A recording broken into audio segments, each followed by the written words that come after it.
Hi guys. इस video में हम लोग बात करने वाले हैं आयरन कार्बन डायग्राम की।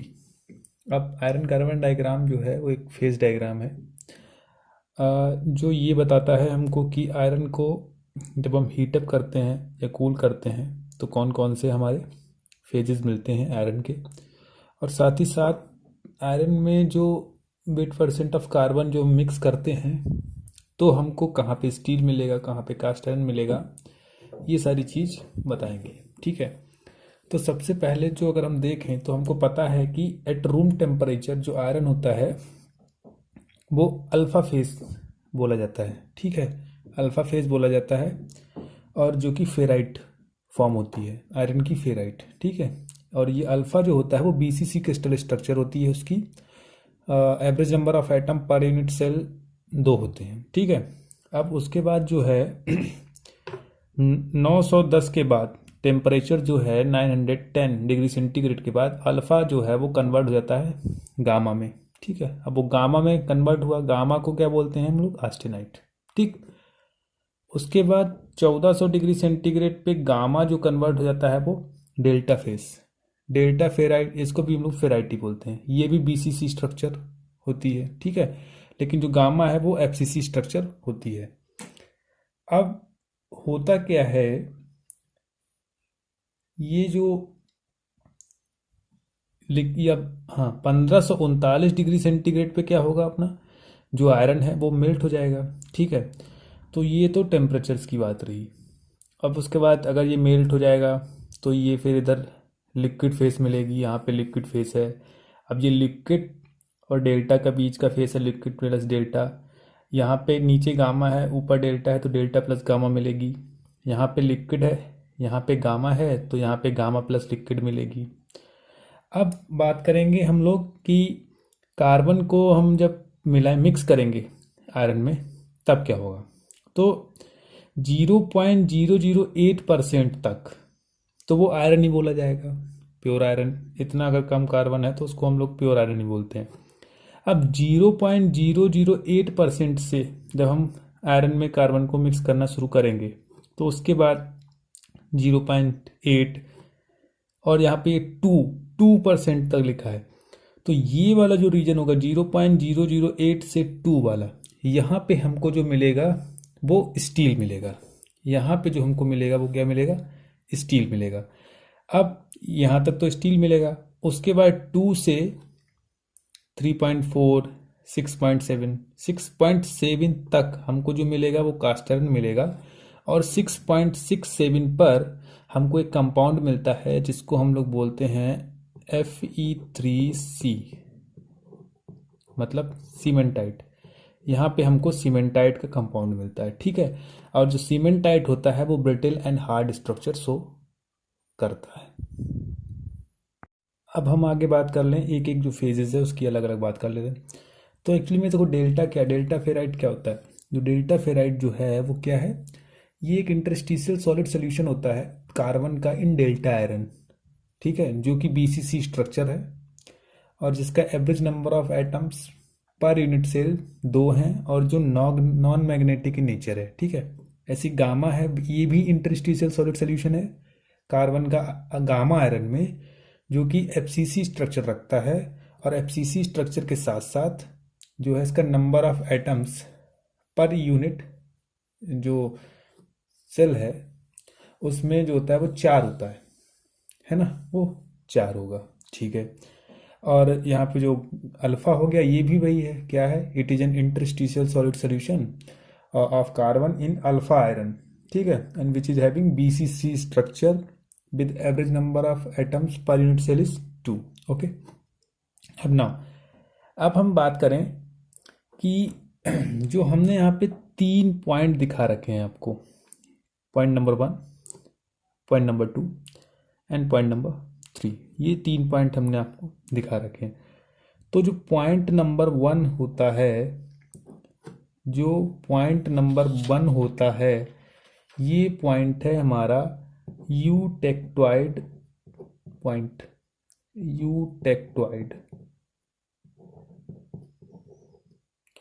पॉइंट नंबर जो 2 है ये हमारा होता है यूटेक्टिक, एंड जो पॉइंट नंबर 3 है ये हमारा होता है पेरिटेक्टिक, पेरिटेक्टिक पॉइंट। ठीक, अब देखो यूटेक्टिक पे क्या हो रहा है, यूटेक्टिक पे क्या हो रहा है, जो गामा है, जो गामा है वो अगर हम कूल कर रहे हैं तो क्या मिल रहा है हमको वहाँ पे, अल्फा प्लस Fe3C। ठीक है, ये अल्फा प्लस Fe3C क्यों है, क्योंकि इधर Fe3C है मतलब सीमेंट टाइट है, इधर अल्फा है, तो बीच में जो हमको जो मिलता है वो आयरन और ये जो सीमेंट टाइट है इसके बीच का जो मतलब कंपाउंड है वो मिलेगा। मतलब ये अब जैसे ये अल्फा जो होता है, अल्फा की बात करें तो सॉफ्ट होता है, डक्टाइल होता है, और Fe3C होता है, ये क्या होता है, हार्ड होता है, ब्रिटिल होता है। तो ये जो कंपाउंड होता है जिसको हम लोग परलाइट बोलते हैं, ये मतलब इन दोनों के बीच का होता है। ठीक है, बीच का होता है मतलब जो प्रॉपर्टी शो करेगा वो इन दोनों के बीच की शो करेगा। ठीक, तो गामा से क्या मिल रहा है, ऑस्टिनाइट से पूल करने पे क्या कन्वर्ट हो रहा है, परलाइट मिल रहा है हमको यहाँ पे। ठीक है, तो ये वाला पॉइंट हुआ हमारा यूटेक्टोइड। अब ये है यूटेक्टोइड, सॉरी यूटेक्टोइड पॉइंट मिला। ठीक, अब यूटेक्टोइड पॉइंट के इधर जो हमको स्टील मिलेगी वो हमारी होती है hypo eutectoid steel, hypo eutectoid steel. ठीक है, और जो यूटेक्टिक से लेकर यहाँ तक का जो स्टील मिलेगा, क्योंकि स्टील हमको कहाँ तक मिल रही है, 2% तक। ठीक है, जो मिलेगी वो मिलेगी हाइपर यूटेक्टोइड स्टील। ठीक, अच्छा 2 से लेके यहाँ तक जो मिल रहा है 8% पर वो मिल रहा है हमको कास्ट आयरन। ठीक है, वो हमको मिल रहा है कास्ट आयरन। तो कास्ट आयरन में जो ये वाला जो रीजन है और यहाँ पे 2 रीजन है हमारे। ठीक, तो ये अब कैसे डिसाइड होंगे, अब पॉइंट जो 2 है, पॉइंट जो 2 है वो हमारा क्या है, यूटेक्टिक पॉइंट है, यूटेक्टिक पॉइंट है। वहाँ पे क्या हो रहा है, जो हमारा लिक्विड है उसको जब हम कूल कर रहे हैं तो हमको क्या मिल रहा है, गामा प्लस सीमेंटाइड, गामा प्लस सीमेंटाइड मिल रहा है। ठीक है, तो जो इधर का कास्ट आयरन है वो होता है तुम्हारा hypoeutectic cast iron, hypoeutectic cast iron, और जो ये वाला आयरन है वो है हमारा hypereutectic cast iron, hypoeutectic cast iron and hypereutectic cast iron. ठीक, तीसरा पॉइंट ये है, ये पॉइंट है हमारा पेरिटेक्टिक पॉइंट। ठीक है, अब यहाँ पे क्या हो रहा है, हमारा जो डेल्टा प्लस लिक्विड है अगर जब हम उसको कूल कर रहे हैं तो हमको क्या मिल रहा है, ऑस्टेनाइट मिल रहा है। ठीक है, तो इन्हीं तीनों पॉइंट के रिस्पेक्ट में हमारे पास 3 तरह की रिएक्शंस हैं, 3 तरह की रिएक्शंस हमारे पास हैं, जिसमें पहली जो रिएक्शन है वो है यूटेक्टोइड रिएक्शन। अब यूटेक्टोइड रिएक्शन क्या है वो आप लोग तो कुछ समझ चुके हैं। यूटेक्टोइड रिएक्शन क्या है, यहाँ पे जो गामा है, जो गामा है वो अल्फा प्लस Fe3C में कन्वर्ट हो रहा है। तो 3 रिएक्शन मिल रही हैं, eutectoid reaction, eutectic reaction and peritectic reaction. Eutectoid point पे हमारा क्या हो रहा है, यूटेक्टोइड पॉइंट पे हो रहा है गामा जो है हमारा कन्वर्ट हो रहा है अल्फा प्लस Fe3C में, Fe3C में। तो गामा हमारा चेंज हुआ अल्फा प्लस Fe3C में। तो मतलब देखो गामा क्या है, सॉलिड फेस है। ठीक है, और अल्फा और Fe3C भी हमारे सॉलिड सॉलिड फेस हैं। तो एक सॉलिड 2 सॉलिड में कन्वर्ट हो रहा है जब हम उसमें से हीट निकाल रहे हैं, मतलब उसको कूल कर रहे हैं। ठीक है, अब ये यूटेक्टोइड जो रिएक्शन है हमारी वो कौन से टेम्परेचर पे हो रही है, यूटेक्टोइड रिएक्शन हो रही है देखो कौन से टेम्परेचर पे हो रही है, 727 डिग्री सेंटीग्रेड पे हो रही है, 727 डिग्री सेंटीग्रेड पे हो रही है, और wait percent of the carbon जो है वो है 0.8। तो 0.8 ऑफ द कार्बन। ठीक है, यूटेक्टाइड रिएक्शन हमारी कहाँ पे हो रही है, 727 डिग्री सेंटीग्रेड पे हो रही है, 0.8 ऑफ द कार्बन पे हो रही है। ये हो गया हमारा यूटेक्टाइड रिएक्शन। अगली नेक्स्ट है यूटेक्टिक। अब यूटेक्टिक कहाँ पे है, पॉइंट नंबर 2 पे। यूटेक्टिक में क्या हो रहा है, जो लिक्विड है, यूटेक्टिक में क्या हो रहा है, जो लिक्विड है वो कन्वर्ट हो रहा है गामा प्लस Fe3C। लिक्विड जो हुआ गामा प्लस Fe3C। अब लिक्विड क्या है, ये तो लिक्विड ही है, ठीक है, वो तो लिक्विड ही है। अच्छा, गामा सॉलिड है, Fe3C भी सॉलिड है, गामा सॉलिड है S1, Fe3C क्या है, सॉलिड है S3। डेल्टा एच अगर हम इसमें से निकाल रहे हैं तो एक लिक्विड 2 सॉलिड में कन्वर्ट हो रहा है, तो वो क्या है, यूटेक्टिक। अब ये जो हो रहा है एट यूटेक्टिक कहाँ पे हो रहा है, 1147 डिग्री सेंटीग्रेड, 1147 डिग्री सेंटीग्रेड।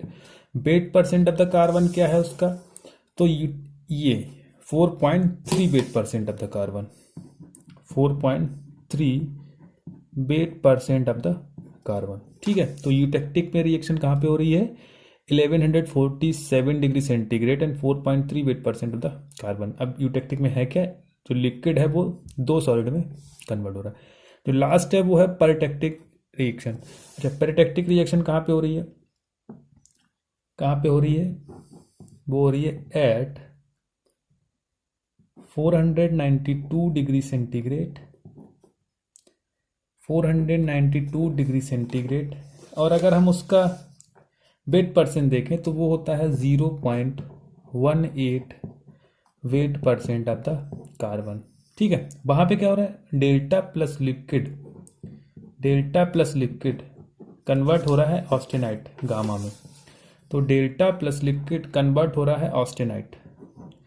अच्छा, डेल्टा सॉलिड फेस है, प्लस लिक्विड है, और गामा तो गामा है, क्या है, सॉलिड है। ठीक है, S1 हो गया, ये अगर हम S4 मान लें, इसको S4 मान ले रहे हैं। ठीक है, तो एक सॉलिड और एक लिक्विड मिलके क्या बना रहे हैं, एक सॉलिड बना रहे हैं। ठीक है, तो ये 3 रिएक्शन है, eutectoid reaction, eutectic reaction and peritectic reaction. ठीक है, तो अब ये रिएक्शंस हो गई। उसके बाद अगर हम बात करें कि जो फेजेस हैं हमारी, delta ferrite, gamma austenite, alpha ferrite and alpha ferrite at room temperature, cementite, जो भी फेजेस हैं, इनमें कार्बन की जो सॉल्युबिलिटी है वो कितनी है। तो सबसे पहले अगर हम डेल्टा फेराइट की बात करें, ठीक है, तो डेल्टा फेराइट की जो है उसमें जो कार्बन की सॉल्युबिलिटी आती है वो आती है 0.1 wait percent of the carbon. ठीक है, ऐसे गामा ऑस्टेनाइट के लिए बात करेंगे तो वो 2% है। गामा के लिए मैक्सिमम सॉल्युबिलिटी कितनी है, 2% है। अच्छा, अल्फा फेराइट एक तो होता है 727 डिग्री सेंटीग्रेड पे। अगर 727 डिग्री सेंटीग्रेड पे देखेंगे तो जो उसके लिए है वो है 0.025, और अगर रूम टेम्परेचर की बात करेंगे तो वो है 0.008। और सीमेंटाइट जो मिलता है वो मिलता है हमको मैक्सिमम सॉल्युबिलिटी पे 6.67 bit percent of the carbon पे हमको क्या मिलेगा, सीमेंटाइट मिलेगा। ठीक, हमको क्या मिलेगा, सीमेंटाइट मिलेगा। अच्छा, अब हम इसी डायग्राम में हमने ये सारे पॉइंट्स देख लिए हैं, किस पॉइंट पे कौन सी रिएक्शन हो रही है ये हम लोग देख चुके हैं, कौन कौन सा फेस मिल रहा है ये हम लोग देख चुके हैं, कितना वेट परसेंट कार्बन पे हमको क्या क्या मिल रहा है वो हम लोग देख चुके हैं। अब इसी पॉइंट पे जो ये डायग्राम है, नेक्स्ट पॉइंट है हमारा कि कुछ क्रिटिकल टेम्परेचर लाइंस हैं और उनका जो सिग्निफिकेंस है वो क्या है। जैसे कि मैंने एक लाइन ये दिखा रखी है A1, दिस वन, ये लाइन A1, एक हमने ये डॉटेड लाइन दिखाई है A2, एक हमने ये कर्व दिखाया है A3, और एक ये कर्व दिखाया है A4। तो एक्चुअली में इन कर्व्स पर और इन लाइंस पर क्या हो रहा है वो हमको देखना है। अब जैसे कि अगर हम बात करें लाइन ए की, तो लाइन ए पे क्या हो रहा है, लाइन ए है क्या, ये लोअर क्रिटिकल टेम्परेचर लाइन है। अब जो ये क्या शो कर रही है, ये शो कर रही है तुम्हारा सीमेंटाइट, जो वो सॉरी ऑस्टेनाइट है, ऑस्टेनाइट है, उसको जब कूल करोगे तो क्या मिल रहा है हमको, परलाइट मिल रहा है।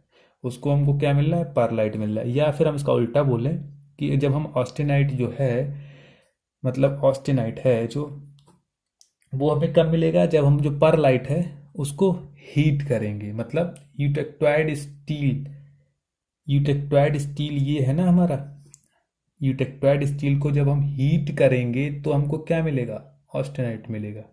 ठीक है। तो अब जो ये वही लिखना है यहाँ पे भी, A1 जैसे लाइन है वो क्या है, lower critical temperature line, lower critical temperature line वो क्या है हमारी, वो है हमारी A1। अब A1 सिग्निफाइज क्या कर रही है, transformation of pearlite into austenite, pearlite into austenite.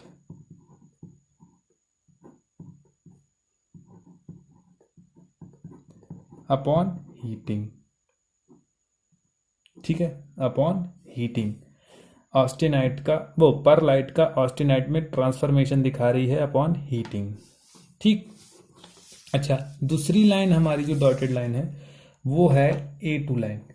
A2 line जो होती है इसको हम लोग बोलते हैं Curie point temperature line, Curie point temperature line. अब इसमें क्या होता है, इस टेम्परेचर पर जो अल्फा होता है, अल्फा फेराइट होता है, वो इस टेम्परेचर पर क्या करता है, अपना मैग्नेटिक प्रॉपर्टी को ट्रांसफर करता है। ठीक है, मतलब नॉन मैग्नेटिक से वो मैग्नेटिक से नॉन मैग्नेटिक में ट्रांसफॉर्म होता है। ठीक है। तो जो ये वाली लाइन है वो कौन सी लाइन है हमारी, क्यूरी पॉइंट टेम्परेचर लाइन। इसमें क्या हो रहा है, अल्फा जो तुम्हारा फेराइट है, जो मैग्नेटिक है, वो ट्रांसफर होगा, अल्फा फेराइट ही रहेगा बट नॉन मैग्नेटिक हो जाएगा। ये है क्या, ये कितना टेम्परेचर है, 768 डिग्री सेंटीग्रेड पर हमको जो मिलेगा क्या मिलेगा, A2 लाइन मिलेगी। ठीक है, A2 लाइन मिलेगी। अब एक बस इस लाइन के लिए एक जो इम्पोर्टेंट नोट है वो ये है कि कार्बन कंटेंट जो है वो इस टेम्परेचर पर कोई भी इफेक्ट नहीं डालता। मतलब क्यूरी पॉइंट टेम्परेचर पर कार्बन कंटेंट का कोई भी इफेक्ट नहीं रहता है। ठीक है, वो चाहे कार्बन कंटेंट कितना भी हो, क्यूरी टेम्परेचर जो होगा वो हमारा 768 ही रहेगा। ठीक है। तो अगर चाहो तो लिख सकते हैं हम इसमें कि carbon content has no effect on Curie point temperature, on Curie point temperature। मतलब कार्बन कंटेंट का कोई भी इफेक्ट नहीं रहेगा क्यूरी पॉइंट टेम्परेचर पर। अब अगर हम बात करेंगे जो हमारे पास है A3 लाइन को हम बोलते हैं अपर critical temperature line for hypoeutectoid steel. क्योंकि इधर क्या है हमारा, हाइपोयूटेक्टोइड स्टील है, इधर क्या है हमारे पास, हाइपर यूटेक्टोइड स्टील है। तो ये होता है अपर critical temperature line for hypoeutectoid steel. अब इसमें क्या होता है, ट्रांसफॉर्मेशन ऑफ फेराइट, फेराइट का जो ट्रांसफॉर्मेशन होता है वो ऑस्टेनाइट में होता है अपॉन हीटिंग ऑफ हाइपोयूटेक्टाइल स्टील। ठीक है। तो ये है अपर क्रिटिकल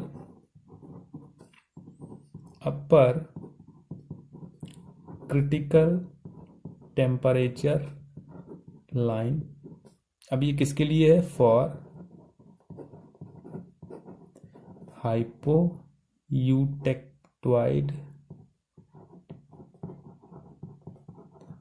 स्टील। ठीक है, हाइपोयूटेक्टोइड स्टील के लिए ये क्या है, अपर क्रिटिकल पॉइंट। अब इसमें हो क्या रहा है, हो रहा है इसमें फेराइट जो है वो कन्वर्ट हो रहा है ऑस्टेनाइट में अपॉन हीटिंग। ठीक है, अच्छा ऐसे ही एक है हमारी यहाँ पे A4 लाइन, ये A4 लाइन है, इसको बोलते हैं अपर critical temperature line for hyper eutectoid steel. ये हाइपर यूटेक्टोइड स्टील का रीजन है, तो अपर critical temperature line for hyper eutectoid steel. ठीक है, अब इसमें क्या हो रहा है, इसमें क्या हो रहा है कि जो सीमेंटाइट है वो किस में कन्वर्ट हो जाएगा, हमारा ऑस्टेनाइट में। सीमेंटाइट जो है हमारा, cementite into austenite upon heating, क्योंकि यहाँ पे अगर हम बात करेंगे देखेंगे तो इसमें गामा प्लस Fe3C है। ठीक है, तो गामा रहेगा, लेकिन जो इसका Fe3C है वो किस में कन्वर्ट हो जाएगा, वो भी तुम्हारा गामा में कन्वर्ट हो जाएगा। तो ये है अपर critical temperature line for hyper eutectoid steel. उसमें हो रहा है सीमेंटाइट जो है वो कन्वर्ट हो रहा है ऑस्टेनाइट में ऑन हीटिंग। ठीक है, तो अब हमने जो देख लिया है, क्या देख लिया, solubility in carbon in various faces देख ली है, जो लाइंस है कौन कौन सी क्रिटिकल टेम्परेचर लाइंस हैं वो देख लिया है, उसके सिग्निफिकेंस क्या होते हैं, और हमने जो देख लिया है कि यूटेक्टोइड रिएक्शन क्या होती है, यूटेक्टिक रिएक्शन क्या होती है, एंड पेरिटेक्टिक रिएक्शन क्या होती है।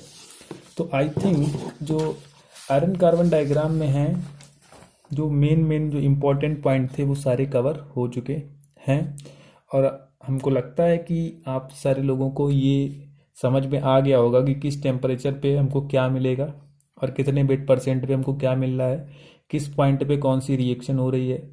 ठीक है, तो अगर ये वीडियो अच्छा लगा हो तो लाइक करें। Thank you.